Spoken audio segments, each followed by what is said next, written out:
Information tonight on a developing story. Elizabeth River Crossings is now under pressure from Virginia's transportation secretary. He says fix the recently reported billing problems or risk losing out on a lot of money. We first told you about the problem over the weekend. Some drivers say they got bills months after going through either the downtown or midtown tunnel. Others said they were overcharged. Andy Fox reports now the transportation leader has called for a meeting of the minds. Elizabeth River Crossings can't seem to get it right, getting out the bills for tolls. So in this letter, Secretary of Transportation Aubrey Lane gives ERC until October 1st to get a plan.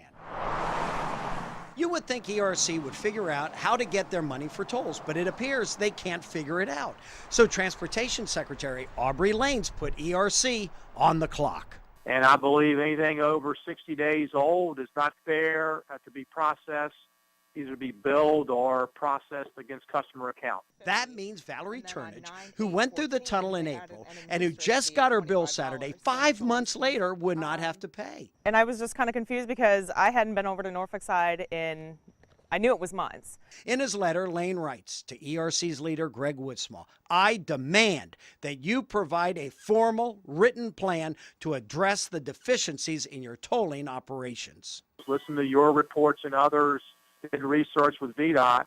A lot of the issues that are happening are a result of untimely processing of information. But Lane goes further. He puts ERC out on a limb. If ERC can't get this right, the Commonwealth will not be a party to any action to enforce video monitoring toll payments through administrative action.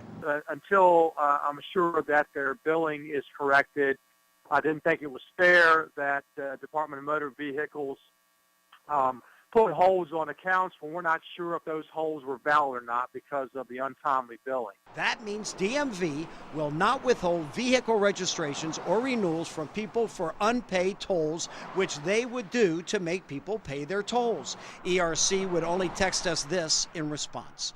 We are seeking a meeting with Secretary Lane to share a plan with him that addresses the concerns he outlined in his letter.